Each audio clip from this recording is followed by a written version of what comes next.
ఇప్పుడు మనం మరుగునబడినటువంటి ఒక పచ్చడి అండి ఇది. ఊరగాయ ఊరగాయ చేసుకుందాం. కంద ఉంది కదా, ఏ కంద అయినా పర్వాలేదు, ఎర్రగా ఉందా తెల్లగా ఉందా కాదు, కంద తీసుకొచ్చుకొని నేను ఇదొక 650 గ్రాముల మటుకు ఉంది. పైన మట్టి ఈ తోలు ఇవన్నీ తీసేటప్పటికి మనకు ఒక ½ కిలో అవుతుంది. ½ కిలో కందకి కావాల్సిన పదార్థాలు నేను చెప్తాను. దాన్ని బట్టి మీరు కిలో కంద వేసుకుంటే కనుక కిలో కందతోటి కొలతలు, తక్కువ చేసుకుంటే కనుక తక్కువతోటి కొలతలు. రైట్, నేను ½ కిలో కందకి ఏం కావాలి అన్నది ఇప్పుడు నేను చెప్తాను.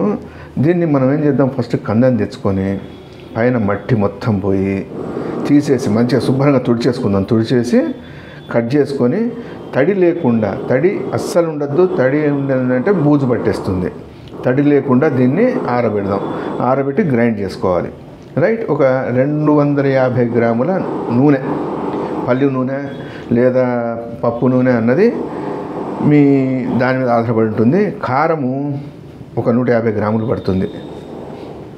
ఒక చెంచాడు మెంతి పొడి, 1.5 చెంచా పడుతుంది. 1.5 చెంచా మెంతి పొడి, ఒక ½ టీ స్పూన్ ఇంగువ, ఒక 50 గ్రాముల ఉప్పు, ఒక టేబుల్ స్పూను పసుపు, ఒక 3 ఎండుమిరపకాయలు, పోపుకి ఆవాలు, కొద్దిగా జీలకర్ర. ఆవాలు ఒక 2 టేబుల్ స్పూన్లు, ½ టేబుల్ స్పూను జీలకర్ర.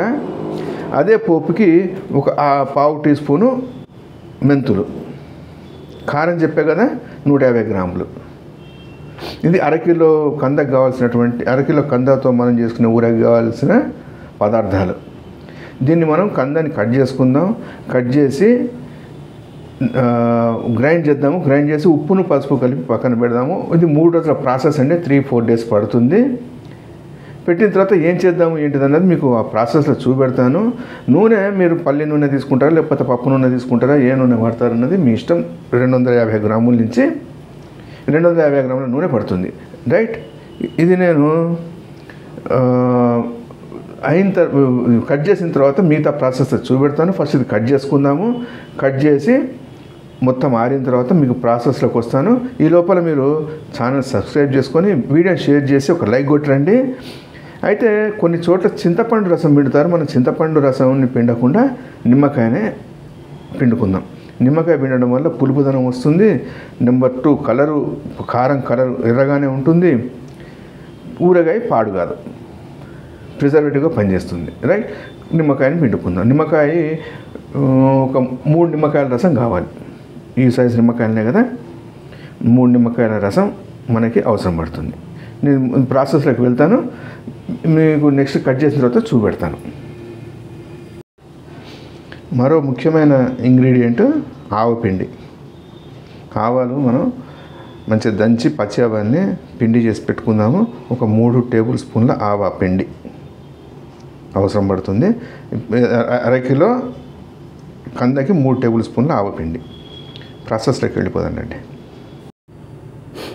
మనకి ఈ కంద ముక్కలు తడి లేకుండా మొత్తం ఆరిపోయాయి.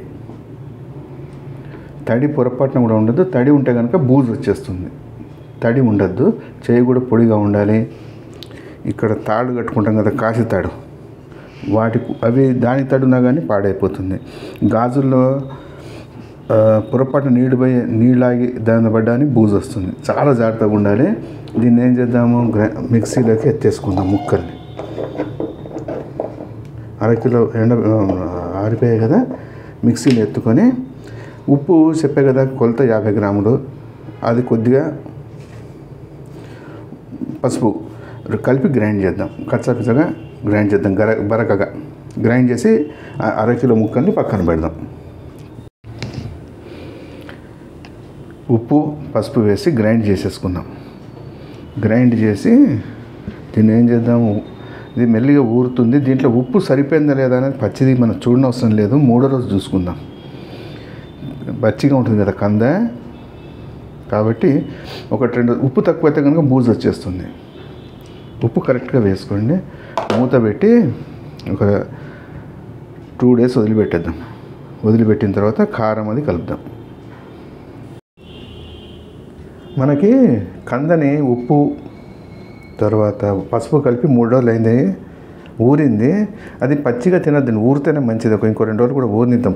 ఫస్ట్ ఏం చేద్దామంటే 250 గ్రామ్స్ నూనె చెప్పే కదా, ½ లీటర్ నూనె తీసుకొని వేడెక్కింది. దీంట్లో ఏం చేద్దాం, మెంతులు వేసేసుకుందాం. మెంతులు,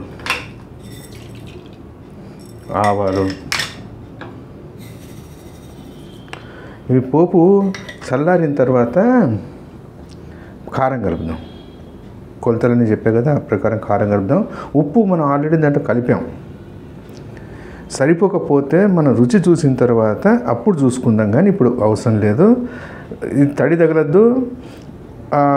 మనం గ్రైండ్ చేసి పెట్టుకున్నాం కదా కందని, దాంట్లో ఉప్పు తక్కువైనా కానీ బూజు వస్తుంది. ఉప్పు కరెక్ట్గా ఉండాలి. ఉప్పు కరెక్ట్గా వేసుకోవాలి. పసుపు కరెక్ట్గా కలుపుకోండి. ఇది వేగుతుంది. వేగి చల్లారిన తర్వాత ఇప్పుడు పసుపు వేసేద్దాము. పసుపు, ఎండుమిరపకాయలు వేసేసుకుందాం. మెంతులు వేసాము, ఆవాలు వేసాము, ఇంగువ. అయితే పసుపు కూడా ఆల్రెడీ మనం కందలో కలిపి పెట్టాం. చూసుకొని పసుపు డామినేట్ చేయొద్దండి రుచి. పసుపు లోపల కలిసిపోవాలి అది. అంతేగాని పసుపు రుచి సపరేట్గా వచ్చిందంటే ఏ పదార్థం బాగుండదు. రైట్, ఇప్పుడు మనం ఏం చేసాం, ఇంగు వేసుకున్నాము. ఆవాలు చిటపటలాడుతున్నాయి. ఎండు మిరపకాయలు వేసేసుకొని 4 మిరపకాయలు చెప్పారు, ఎండు మిరపకాయలు. అవి వేగిన తర్వాత పొయ్యి ఆరిపేసేసుకుని ఆవపిండి అవన్నీ చల్లారిన తర్వాత కలుపుదాం. దీంట్లో కలిపేసి కంద మనం 3 రోజుల నుంచి మన ఊరబెట్టి పెట్టాం కదా, దాన్ని దీంట్లో కలిపేసుకుందాం. 250 గ్రాముల నూనెలో, ½ లీటర్ నూనెలో దాన్ని కలిపేద్దాము. ఇది వేగిపోయింది. వేగిన తర్వాత చల్లారనిద్దాం. రైట్, మనకి నూనె ఏమైంది, గోరువెచ్చటి పొజిషన్లోకి వచ్చింది. మరీ చల్లారకుండానే కారము కలిపేసుకుందాం. అయితే ఇది మనకి ఒక నిల్వ ఉంటుంది. కాకపోతే కంద మనకి రెగ్యులర్గా దొరికే ఐటెం కదా, దానికి ఒక వారం రోజుల ముందర నుంచి మనం ప్రిపేర్ చేసుకుంటే ఫ్రెష్గా తినచ్చు. నిల్వ ఉంటుంది. కరెక్ట్గా మనం చేసుకుంటే ఉప్పు నీరు తగలకపోతే ఉప్పు కరెక్ట్గా పడితే ఏడాది పాటు నిల్వ ఉంటుంది గ్యారంటీగా. రైట్, ఇప్పుడు ఏం చేద్దాము, కారం కలిపాం కదా, ఆవపిండి వేసేసుకుందాం. మెంతి పిండి అన్నిటిని కలిపేసి,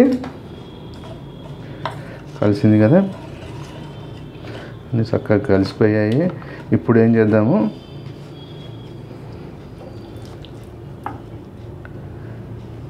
మనం ఊరబెట్టి పెట్టుకున్నటువంటి కంద వేసేసుకుందాం. కందని వేసేసి, అరకిలో కంద ఇవాళ చేసాం కదా, ఇవాళ వద్దండి, ఇవాళ ఒక్కరోజు వదిలిపెట్టేసి రేపంచి తిందాం. కొద్దిగా ఆవఘాటు అది అన్నిటికి పట్టుకుంటుంది. పట్టుకున్న తర్వాత రేపటి నుంచి రెగ్యులర్గా మనం అన్నంలో, చపాతీల్లోకి దాంట్లో చాలా బాగుంటుంది. రైట్, నేను మొత్తం కలిపేసిన తర్వాత మళ్ళీ మీ దగ్గరికి నేను వస్తాను. ఇది మనకి కంద ఇందాక ఊరింది కదా, 3 రోజులు ఇందాక మీకు చూపించలేదు. ఇది మనకి 3 days పాటు ఉప్పును పసుపు కలిపి ఊరబెట్టినటువంటి కంద, గ్రైండ్ చేసి పెట్టుకున్నటువంటి కంద. దీన్ని మంచిగా కలిపేసుకుందాము.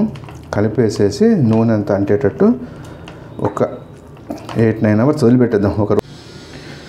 అయితే ఇప్పుడు ఏం చేద్దామంటే నిమ్మరసం వేసేసుకుందాం. 3 కాయలు చెప్పే కదా నిమ్మరసం వేసేసి, నిమ్మరసం వేయడం వల్ల ఏమవుతుంది, కారము ఎర్రగా ఉంటుంది, పచ్చడి పాడు కాదు, పులుపుదనం తగులుతుంది.